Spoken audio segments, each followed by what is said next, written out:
Bonjour, c'est Gilles sur boursicoté.com. Voici l'analyse technique Forex et matières premières pour cette journée du jeudi 30 octobre 2014. Et donc nous commençons par l'analyse technique de l'euro-dollar. Donc l'euro-dollar qui suite à l'arrêt du quantitative easing a vu sa valeur baisser suite à un renforcement du dollar.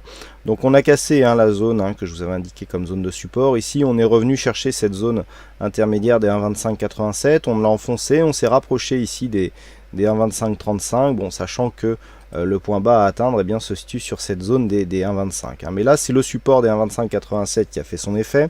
Les cours actuellement rebondissent sur cette zone. Donc un mouvement qui, quelque part, n'est pas très violent.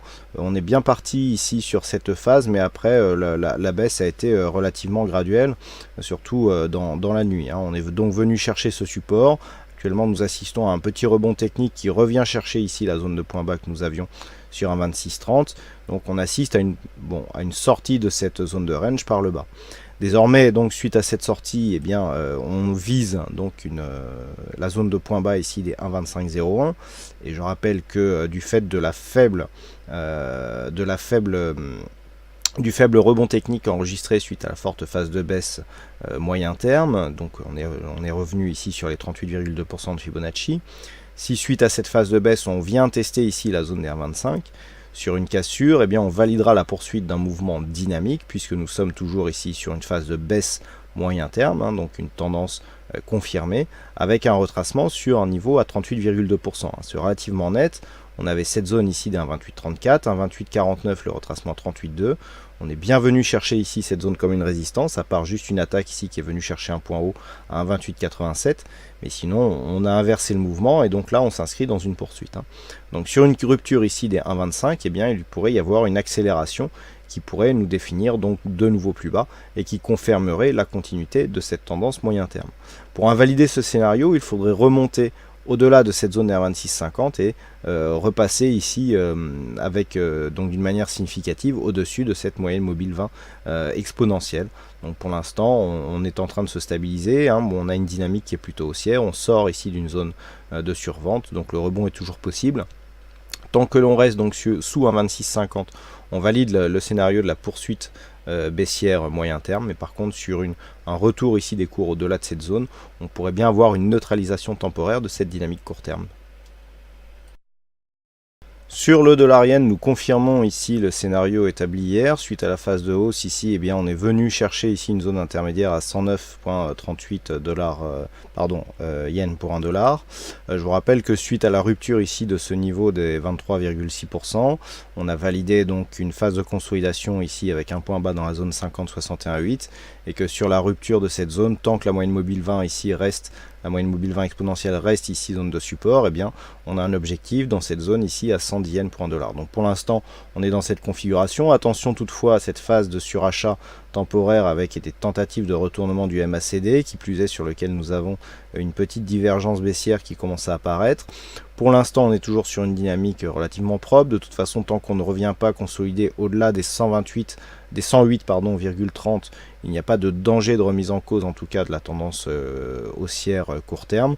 Donc on reste ici sur un objectif qui se situe sur cette zone, à savoir sur les 110 yens pour 1 dollar.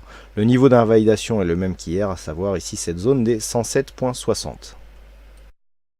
Et enfin donc le gold, hier je vous indiquais que sur une rupture ici de cette zone des 1225, nous aurions un objectif à 1208 dollars l'once. C'est tout à fait ce qui est arrivé. On est venu toucher ici ce niveau. On a vu hier que c'était quasiment au pips près. Nous avons eu un rebond technique donc qui s'est fait sur cette zone. Alors le rebond technique moi personnellement m'a surpris par son manque de retour, et puis finalement on a tout de suite validé ici une rupture de cette zone des 1208 et les cours se dirigent désormais vers cette fameuse zone de support de point bas historique qui avait été testée récemment, à savoir si ici cette zone des 1187 dollars l'once. Alors comme je vous l'indiquais, sur un retour rapide de cette zone, on peut craindre à terme une rupture de ce niveau. C'est un niveau historique certes, c'est un niveau moyen terme qui a souvent été testé. Le problème, c'est que si les tests ici se rapprochent, on va commencer à affaiblir ce support. Et à force de l'affaiblir, on risque d'assister à une cassure baissière, donc qui nous ouvrira de nouveaux objectifs sur une poursuite de ce mouvement long terme qui, je le rappelle, reste baissier. Actuellement, nous sommes dans une phase de forte survente. Les oscillateurs ici sont assez marqués du point de vue de la survente. On a un MACD qui nous propose une forte amplitude aussi à la baisse. On voit que les histogrammes ici sont en train d'hésiter. Alors, le rebond technique, s'il intervient, puisqu'on sait que l'or peut supporter ce genre de configuration, même dans des mouvements très marqués, si le rebond technique intervenait, tant qu'on ne repasse pas ici au-dessus des 1208,4 $ l'once, il n'y a pas de remise en cause de ce scénario de poursuite baissière ici en direction des 1187.